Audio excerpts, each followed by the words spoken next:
How's everyone doing today? This is JJ Domination, and we're back here with an NBA video, and we're going to be talking about like my predictions for the season, who's going to be winning some awards, who the best team is going to be, who the worst team is going to be, and kind of everything in between.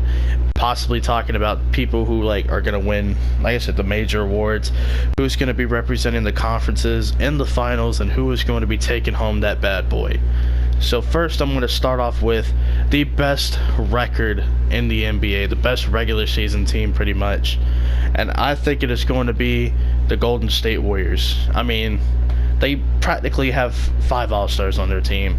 I mean, they got Kevin Durant, Steph Curry, DeMarcus Cousins, but it's going to take a while for him to play because I think he's coming back from a serious injury. You got Klay Thompson, and then Draymond Green. Some people don't consider Draymond, an all-star, and I'm cool with that. I think that's acceptable. That's fine, because if you really take a step back and look at him, he's more of like a, like that hustle dude out there. He's more of a hustle guy, grit, grindy, can guard all 5 positions on the court. That's just what Draymond Green brings to this team. And of course, you got a solid bench. You got Iggy, you got Jordan Bell, Sean Livingston. Your Repco can go out there and shoot a few threes here and there. And then Quinn Cook, the G League prospect that can now flourish with this team. So I think that the Golden State Warriors are going to be the best regular season team. Now, how many games do I think they'll win? I'm going to go with 66. I was going to say, screw it. Let's give them 70. If they want to prove they're the best team, though, I kind of agree with Chris Broussard on this point. He's a Fox Sports 1 analyst for basketball, former ESPN worker, kind of like 98% of Fox Sports. They're all either from like ESPN or CBS. But Chris Broussard said if this team wants to prove they're the best team of all time, they got to go win in 74 games. They got to break their own record just to prove it. So the millennials could be right. And I think that's a great point, but I don't think they're going to get 74 wins. I think 66 is a good number. I thought about giving them about 63, 62, but I think if this team at full strength, even without DeMarcus Cousins, I think they can get 66 wins. Because the year they got 73, it was Steph Curry, Klay Thompson, Harrison Barnes, Draymond, and Andrew Bogut. So I definitely think this team can get at least 66. Now, the worst team in the NBA, I put a lot of thought into it. I was going to pick the Atlanta Hawks, but then I just realized Orlando also existed in the NBA. So I'm going to pick the Orlando Magic. Vucevic, I feel like it's going to be traded at the deadline. They're going to want to start Mo Bamba. Aaron Gordon's a good player to have next to him. But the rest of this roster, I'm kind of confused with. Fournier, when he's healthy, I think he can be good. Jonathan Simmons, he's a solid backup for this team. DJ Augustine should be a backup point guard, but he's forced to start because there are no better options. Jonathan Isaac just doesn't stretch the floor for me, but he's a really good defensive-minded player. Good and young prospect to have as well. Terrence Ross, man, at one point I thought he was going to be the next big thing with DeMar DeRozan and Kyle Lowry, but he just got traded, and ever since then he's been washed up, in my opinion. Jerry Grant coming over from the Bulls, and then basically Mozgov and the rest of the guys. So, Warriors' best record. The Magic, how many wins do I think they'll get? I'm going to go with 23. I think the Hawks can get 25 to 26. I'm going to say the Magic get 23. Listen, it's a team sport. I know people are high on Aaron Gordon and Mo Bamba, but this is a team sport. 2 guys aren't going to be able to do it all.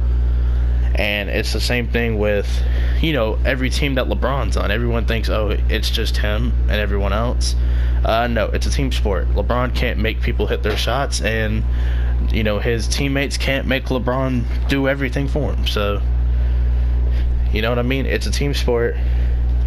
Aaron Gordon and Mo Bamba is not going to get this team over 30 wins. I'm sorry. It's going to have to be everyone else. So with that said, we are going to get into some of the awards, and I figured I'd start off with Coach of the Year.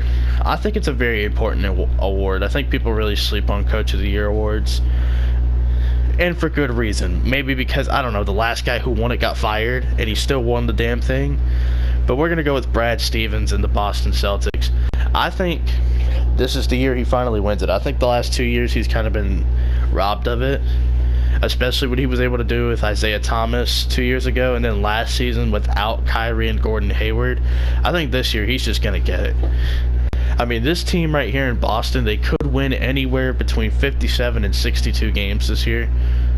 And I think they could be the 1 or the 2 seed. I don't see them falling out of either one of those spots, however.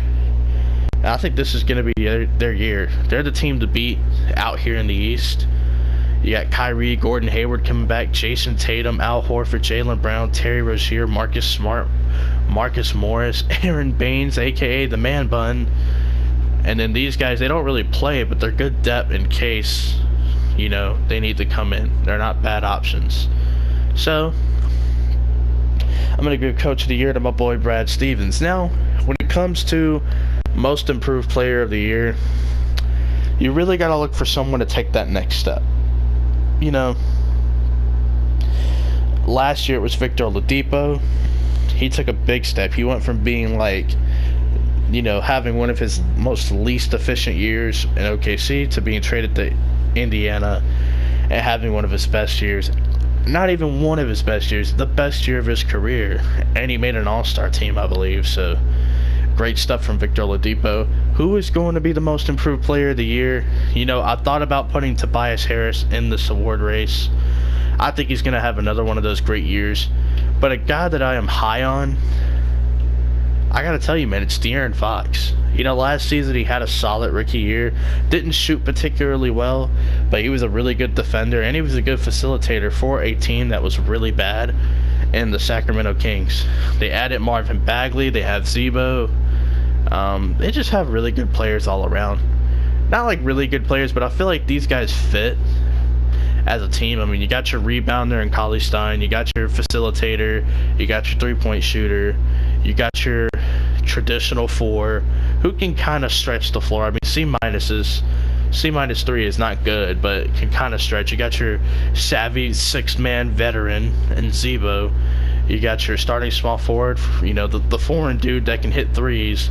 You got some scrub backup center. You got a nice young prospect here. You got a guy that can stretch the floor off the bench. You got a nice little backup point guard right there. You got a guy who's improved on his shot right here in Justin Jackson. Ben McLemore coming back to this team. I didn't even know he was in the NBA still. Iman Shumpert, same deal with him. I didn't even know he was in the NBA. Harry Giles, a nice G League prospect. I would put him into G League. And then Frank Mason, he was a beast at Kansas. I think De'Aaron Fox is going to win Most Improved Player of the Year. I think he's going to be a better shooter. He's going to take better shots. And he has a chance to average about 9 assists this season. He could dump it off in the post to Bagley and Zebo this season. And he could throw some alley-oops to Willie Cauley-Stein, kick it out the heel. I think he can average about 9 assists this season. Points-wise, I think he'll have to average like 15 to win. I can only see him averaging about 13. But even then, I think it's not that bad, to tell you the truth. So, now we are going to get into 6th Man of the Year. And my nominee for the award, I gotta go to Indiana for this one, wherever they are on this damn thing. I realized I was going backwards there. I gotta give it to Tyreke Evans. Personally, I think Darren Collison needs to be the starter for this team. He already proved that he fits the starting lineup. He can hit his threes, a very good defender, can play make, and he doesn't mind coming off the ball and letting Victor Oladipo bring it up the court. I think Tyreke Evans can do what he did in Memphis off the bench, because I think the team is that good. And they got guys like Thaddeus Young, Kyle O'Quinn, Corey Joseph, and Doug McDermott. He could be that dude off the bench. And then, of course, you got like Aaron Holiday and TJ Leaf. Like, he can definitely be that dude off the bench. I think he can average a solid 16 points off the bench. Can probably shoot the ball very well. You know, about 7 assists, 5 rebounds. I think he could have a good year off the bench. Tyreke Evans for 6th Man of the Year. Defensive Player of the Year. Let's see here. I'm going to have to give it to this young man right here in Toronto.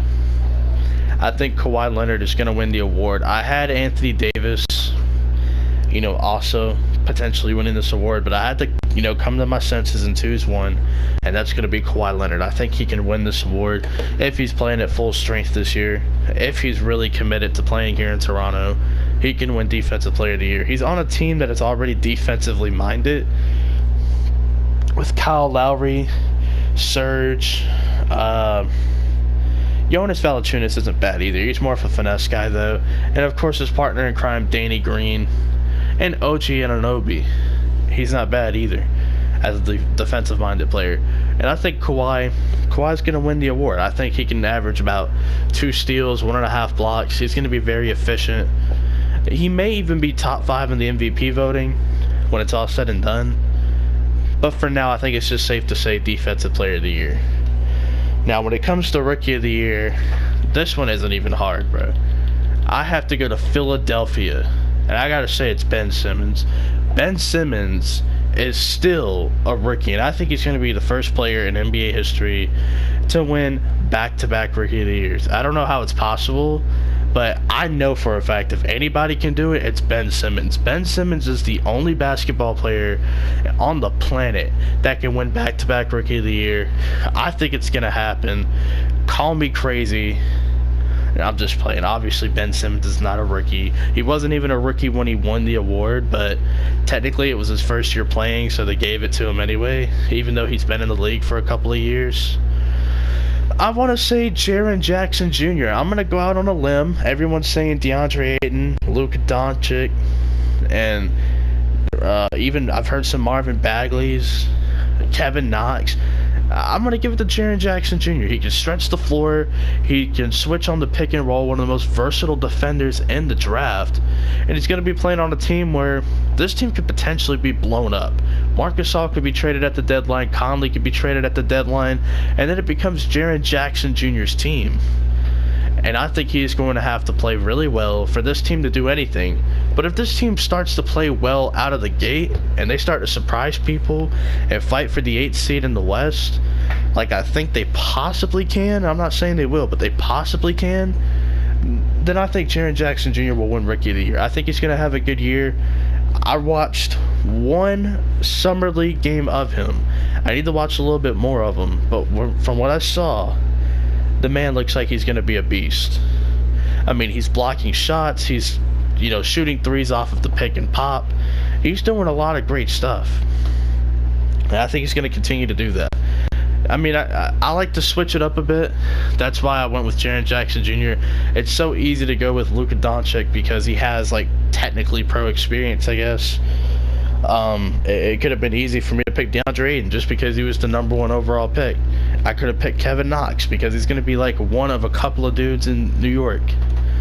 But I figured I'm going to go with Jaren Jackson Jr. I like what he brought to the table. I wasn't the highest on him when he came out of the draft. I thought, okay, with his game, it's modern NBA, but it's going to take a couple of years for him to get settled in.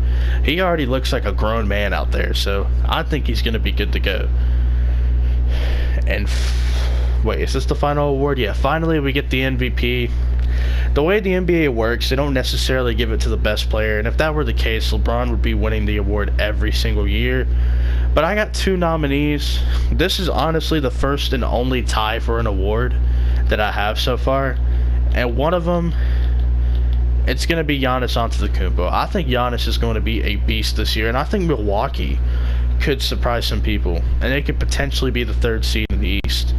I think they're going to be really good, and it kind of has to deal with more than just Giannis. I think Giannis is going to have a great year. I believe, last season he averaged damn near 27. I think that could even go up, and I think he can be more of a facilitator, and I think his steal and block numbers could go back to where they were in 2016. I think Giannis is going to be a beast, and every single year in his career, he's gotten significantly better, and I think this year it's going to be no different. And then my tied player with him, it's going to be Anthony Davis. I think Anthony Davis is going to have to be the man on this team. He's going to have to basically do it all by himself. Now, he's got some nice players. He's got Drew Holiday. He's got Julius Randle, Mirotic, Elfrid Payton. I mean, he's got nice players. Etuan Moore, who's like the smallest. I think he plays small forward at times. He's like the smallest small forward in the league. I mean, I just feel like it's basically Anthony Davis and Drew Holiday. Drew Holiday stepped it up in the playoffs, but he's going to have to do that year round, and I don't know if he's capable of it. Whereas Anthony Davis, last season, averaged 28 points, 11 rebounds, two assists, 2.5 blocks, and 1.5 steals. He shot the best from 3 in his career. He had his, I believe, second highest field goal percentage, and he shot the best in his career from the free throw line. So, I mean, someone who's coming off a career year, can it get better? Yeah, it probably can get better. So, when it comes to that, I think it's between Giannis and Anthony Davis. And I heard somebody say it on the Through the Wire podcast. Shout out to Through the Wire. I think it was the light-skinned dude that looks like Ben Simmons. So they said that he could win MVP, or at least not win it, but be in the award race. It's possible. I mean, Ben Simmons, I think, is going to become more of a facilitator. I don't actually think he's going to win the award. Like I said, he's only in the running for Rookie of the Year for a second straight year. But I've even heard Joel Embiid come up in that same conversation. I think the Sixers will be a good team, but I think now we need to start ranking the Eastern Conference. So the number 1 seed for me, it's going to be the Boston Celtics. That was pretty easy to figure out. You have one of the best starting lineups in the NBA, outside of maybe Golden State and Houston, and you have one of the best coaches outside of Steve Kerr. Excuse me. Number 2, where are they at? I have to look for them.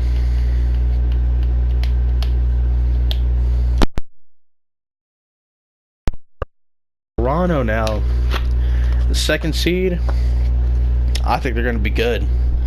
Like I said, this team on defense is going to be good. Nick Nurse is basically getting what was handed over to him, This was Dwayne Casey's team. He's been with the organization for a while, so he's basically being given the keys. He basically got promoted, and I think he's going to do well with this team. This team, they're going to be a good regular season team. The Toronto Raptors are the Kansas City Chiefs of the NBA. They're really good in the regular season, but in the playoffs, don't get your expectations, too high up there. Don't expect a whole lot when it comes playoff time. And we've already seen that because LeBron basically owns Toronto. Like, this is one of the cities he owns, literally. Number 3 for me, I'm going to go with the Milwaukee Bucks. I already said it. I'm going to go with Milwaukee. I think this team is good enough to be the 3 seed. You got players like Chris Middleton, Bledsoe, Brook Lopez, Malcolm Brogdon as your 6th man. A nice center like John Henson. And then you got Ersan Ilyasova, who's going to stretch the floor and be a big deal. I just like the potential with this team. I think they could be really good. The 4th seed in the East, I'm going to go with the 76ers, led by Joel Embiid and Ben Simmons. Of course, you got J.J. Redick, who can stretch the floor. Covington, one of the best 3-and-D players in the league. Saric, who can stretch the floor as a big. Wilson Chandler, a nice veteran. Markelle Fultz, in my opinion, the X factor. We've seen him knock down some threes this preseason, and I think if he can live up to the hype he originally had, this team is going to be really good. It may even be better than a 3 seed. You got veterans on your team like Amir Johnson, G-Eazy, a.k.a. T.J. McConnell, Mike Muscala, and then you got a nice rookie in Zaire Smith. Unfortunately, he is injured in real life, being hit with that 76ers rookie injury curse. You hate to hear it. Number 5 for me, it is going to be the Indiana Pacers. I think this team, the only reason they don't move up, in my opinion, is because the rest of the East got stronger, even with LeBron leaving. The East, like some of these powerhouse teams like the Celtics got better because they added their 2 All-Stars back. The Milwaukee Bucks got better because they added shooters around Giannis. The 76ers got better because Fultz is primed and ready this season, and they picked up veterans like Wilson Chandler. And, Toronto's better because In my opinion, I like DeMar DeRozan, no disrespect to him, but I think they upgraded by getting Kawhi. So, this team, they got Tyreke Evans. I don't know if Tyreke Evans is going to push them over the edge, but he will be, in my eyes, the sixth man of the year. I don't know if he puts them over the hump or not, but it's going to be fun to watch up there. Now, my 6th seed in the East, I have to go with another one of those teams where in the regular season they could be good. In the postseason, don't expect much. That's going to be the Washington Wizards. That's my 6th seed. They added Dwight Howard. I'm going to keep my eye on that, man, because I like Dwight Howard, but how much do I like him? I don't know. They added Austin Rivers. I think it was via trade for Marcin Gortat. Markieff Morris is on this team. Kelly Oubre, I think, is ready to take the next step. Thomas Satoransky, like the tallest point guard in the league, I guess. Jeff Green, a solid player right there. I didn't even know he had an open heart surgery and still played basketball afterwards. That he is the toughest player in the NBA for that, like for real. And then you got guys like Troy Brown Jr. who could probably go to the G League along with Thomas Bryant. That's a good 6th seed. Now, the 7th seed. This is tough, man. It's a weird situation going down in Miami, but I think the Heat are going to make the playoffs, man. Hassan Whiteside basically quit on the team in the playoffs, but they still have nice players like Goran Dragic. They brought D-Wade back, Josh Richardson, one of those underrated 3-and-D players. You got Bam Adebayo, who I think is a nice young prospect. James Johnson, kind of a do-it-all hustle guy out there. Kelly Olynyk, a nice stretch center on the field. Dion Waiters, who ever since getting his big contract hasn't done much, mainly because he's been injured. Justice Winslow, who actually got extended in real life. 2K did not update it, but he got a 3-year, $39 million extension. Tyler Johnson on the last year of his deal. You got Wayne Ellington, who was one of the better three-point shooters last year and was in the three-point contest, I believe, for the first time in his career. Rodney McGruder, Derek Jones Jr., and of course, Heat legend Udonis Haslem and Briante Weber. I think this team is going to be solid. And, you know, they may not have all the talent like the other 5 teams, but you know what they do have? A good coach, Eric Spoelstra. He's one of the best.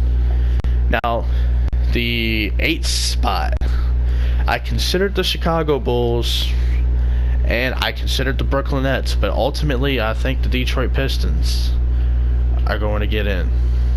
I don't think they're that great of a team, to be honest. I mean, you got Drummond, you got Blake Griffin, who totally looks miserable in that picture. Reggie Jackson, who I'm glad OKC got rid of, because Dennis Schroeder's an upgraded version of Reggie Jackson, to be honest. Reggie Bullock, one of the better three-point shooters in the league. He, I believe, was like top 5 or top 10 in percentage last year. Ish Smith, my dude, man, he crossed up Colin Sexton. That was funny. Zaza Pachulia, GR3, Stanley Johnson, who I'm still waiting to develop. John Luke, Langston Galloway, Jose Calderon, Luke Kennard. I mean, this team has like some decent players towards the bottom of their team. But Drummond's my dude, man. He's from UConn. Blake Griffin, meh. He's okay. Just a lot of meh on this team. Seed. I want to put Brooklyn in there, but speaking of Brooklyn, I'm going to go ahead and tell you my sleeper team in the East are the Brooklyn Nets. Spencer Dinwiddie, you know, coming off a pretty good year last season. He was in the nominations for Most Improved Player of the Year. He did not win it, but for a second there, we thought he was. And of course, D'Angelo Russell, I think he's only going to get better. I believe last season, yeah, he averaged the same numbers he did in year 2. I think this is the year he gets to that 18, 19 points per game mark, and I think his 3-ball starts to go in as well. Rodney Hollis-Jefferson, RHA, I think he's going to be a solid player as well for this team. Can't shoot, but that's okay. One of the better rim protectors, it looks like Jarrett Allen. I think he's going to be solid for this team. Of course, a nice veteran in DeMarre Carroll. Alan Crabb, a good 3-point shooter. Karis LeVert, you know, good length, good athleticism. He's going to be a baller out there. Shabazz Napier from UConn, baby, represent. Got to tell you, I think he's going to be a baller here too. Kenneth Faried, You know, maybe some lob plays. You got Ed Davis, Joe Harris, the white guy. Yeah. And basically the rest of the team. This is a decent draft pick. I think he should go to the G League. Same thing with Graham. And, you know, Allen Williams is already a two-way player anyway. That's my sleeper team out east. Now in the west, I'll try to go through it quickly. Number 1 is the Golden State Warriors. I don't really think I need to explain that one. Number 2 for me is going to be the Houston Rockets. They added Melo. They still have Eric Gordon, Clint Capella. They're able to re-sign. They got arguably the best backcourt in the NBA. I'm going to go with Golden State's backcourt because they're more established. But Harden and CP3, second best backcourt in the NBA. Of course, you got guys like Gerald Green, Nene, PJ Tucker, James Ennis, who's a nice 3-and-D player as well. I know his defensive ratings aren't the greatest in game, but in real life, he's actually not a bad player. You got Brandon Knight, Marquise Chris, Michael Carter Williams from Syracuse, Isaiah Hartenstein, Zucchini, Bruno Caboclo, aka Brazilian KD. I think they're going to be number 2. Number 3 for me, I got to go with OKC. I think OKC definitely starts to trend in the right direction. I think they're going to turn it around after a disappointing season last year. Arguably one of the biggest busts in the NBA season was Westbrook, George, and Melo. I think this is the year they turn it around. Number 4, I'm going to go with the San Antonio Spurs. I think the Spurs are just well coached, and I think even with the DeJounte Murray injury, even with Kawhi Leonard not on the team anymore, DeMar DeRozan and Greg Popovich are just those type of dudes who they can make the best out of a bad situation. They're going to be the 4th seed. You know, I'm high on the Spurs, even without DeJounte Murray, who in real life is injured. You got DeRozan, you got Aldridge, 2 all-star caliber players right there. Gasol's not bad either, a nice little finesse player. Rudy Gay can score the basketball. Patty Mills, a really good shooter off the bench. Bellinelli, the same deal. Jakob Poeltl, a nice center to come off the bench as well. Davis Bertans, you know, nice little 3-point shooter as well. Lonnie Walker, who's injured in real life, I think he's going to be a big-time player for them, you know, down the stretch. Brian Forbes, a nice 3-point shot. Quincy Pondexter and Cunningham, just 2 veterans right here who can get it done. And Derek White, who is projected to be the starter for this team because they want Patty Mills to come off the bench. But I think Greg Popovich is one of very few coaches who can make this thing work. And now the 5th seed. Yeah, it's that time, man. The Los Angeles Lakers, with LeBron James's oversized head compared to Ingram's, and Kylie Kuzma, aka Kyle Kuzma. This team's going to be pretty good. I hope Lonzo Ball gets to start over Rondo, but I understand why LeBron would rather have Rondo. You know, it makes sense to me anyway. The only issue, the only real center they have on this roster is JaVale McGee. I mean, Zubac's not bad, but I mean, is that a guy you want down the stretch? I mean, let's be real. And you're going to be starting Kentavious Caldwell-Pope. You have Lance Stevenson, Josh Hart, Ingram Kuzma. I mean, this team has a lot more talent than the Cleveland Cavs team, but Kevin Love right now is a better player than Brandon Ingram. I think Ingram has the potential to be a really good player in this league, but LeBron had the better teammate in Cleveland. It was Kevin Love. But he has a better overall team here, and he basically constructed this team. So if it fails, it's kind of his fault. And I hate to say that, but it's true. You know, and, you know, like that Cavs team, he's the reason Tristan Thompson and J.R. Smith got paid. They would have never have gotten paid if it wasn't for LeBron, you know, putting his word in. That's how much power this man has. So take that to the bank. Number 6 for me, the Utah Jazz. I wanted to put them at 5 again, but I feel like the West got so strong, and the only thing they really did was draft Grayson Allen. Other than that, they kept their core. I think Mitchell will take a small leap up. I don't think it'll be a drastic improvement.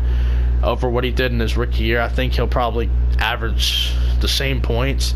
I just think he'll be a little bit more active on the boards and probably facilitate more. I can see his points literally staying the same. I think Gobert, Rubio, Ingles, Favors, they're going to do their thing out there. They're going to be good. Jay Crowder, not a bad player either. Thabo Cephalosha, not bad. Udo, he made his NBA return, I believe. Yeah, after a few years out of the NBA. Didn't play a whole lot for this team, but I feel like this season he's definitely going to play a lot more. Hicks was drafted by Golden State and sent to Milwaukee. Played with the Clippers, and then he was out of the league for a while, and he's finally back, so shout out to him. Alec Burks, not a bad player either. Exum, still kind of waiting for him to hit his growth in the NBA. Royce O'Neal, solid three-point shooter. Same thing with Allen. Raul Neto, not bad. Kind of a poor man's Ricky Rubio. And that's basically their team right there. So the 7th seed, I'm going to go with the Denver Nuggets. I kind of wanted to place them higher, but just looking at all the other teams, I feel like season-wise they're going to do better. The Nuggets typically start out slow, but they tend to pick things up after the All-Star break, as they were one of the better teams after the All-Star break last season. Of course, they got Nikola Jokic. I think he's finally going to make an All-Star team. Gary Harris looks like he's going to be solid as well. Paul Millsap, a guy I considered for the most improved player award. Jamal Murray, I think he's going to be solid for this team. Isaiah Thomas, I considered him for 6th man, but you know, I want to be different. Everyone's picking these two to win awards. I'm just trying to be different. They got Will Barton, Trey Lyles, Mason Plumlee. I don't know if Michael Porter Jr. will play or not, but we'll see. Juan Hernangomez, Malik Beasley, Torrey Craig, Monte Morris. Yeah, this team, not too bad. And finally, the 8th seed. I want to pick the Pelicans, right? But I got to go with the safe bet, wherever they are, and go Timberwolves. I think even with the dissension between Butler and Towns, I feel like they're still going to make the playoffs. Even with all the, tension between the locker room, I think they're going to have to come to their senses. If they don't make a trade, they're going to have to come to their senses, because I could easily see the Pelicans overtaking them to get into the playoffs. But I feel like something's going to be resolved with this whole situation. And my sleeper team in the West, you're probably wondering, I'm high on Jaren Jackson Jr. I'm going to go with the Grizzlies. If they can start out hot, they're going to be a good team. Not like a playoff team or nothing, but they're going to be good enough to challenge some of those really good teams. Like, they could split the season series with the Spurs, or they'll probably beat the Lakers a couple of times. Like, you never know. You just never know. My NBA Finals prediction is going to be between the Boston Celtics and the Golden State Warriors. I have the Warriors winning this series in 6 games. And that's basically my predictions, guys. Hopefully you guys kind of see where I'm coming from. If you guys agree, let me know. If you guys disagree, let me know. And peace out.